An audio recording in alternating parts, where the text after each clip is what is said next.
বাবা, শুনতে পাচ্ছ? হ্যাঁ বল, শুনতে পাচ্ছি, বল। বলছি পরীক্ষা ছিল আজকে স্কুলে। এত পরীক্ষা তো যা পরীক্ষা দে, এখানে আমার মুখ কি দেখছিস? বলছিলাম যে 10 টাকা মতো হবে। 10 টাকা?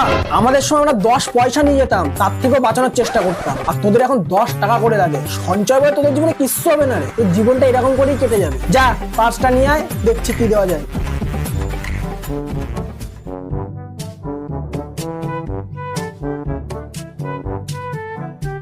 এনে 5 টাকা নে, 2 টাকা বাঁচিয়ে নিয়ে আসবি, 3 টাকা খরচা করবি। দাঁড়িয়ে রয়েছিস কেন? যা, ওর দিয়ে বেশি আমি দিতে পারবো না, যাও। কিরে, কোনো শুভ কাজ করতে গেলে যে বড়দের পায়ে হাত দিয়ে প্রণাম করে আশীর্বাদ নিতে হয়, সেটুকুও বোধ বুদ্ধি লোপ পেয়েছে নাকি? আমাদের সময় আমরা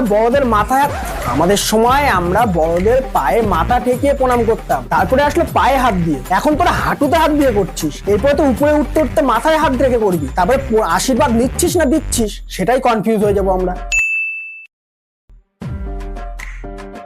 কিরে, চুপচাপ চলে যাচ্ছিস? পরীক্ষা কেমন হলো? হ্যাঁ, ভালোই হয়েছে পরীক্ষা।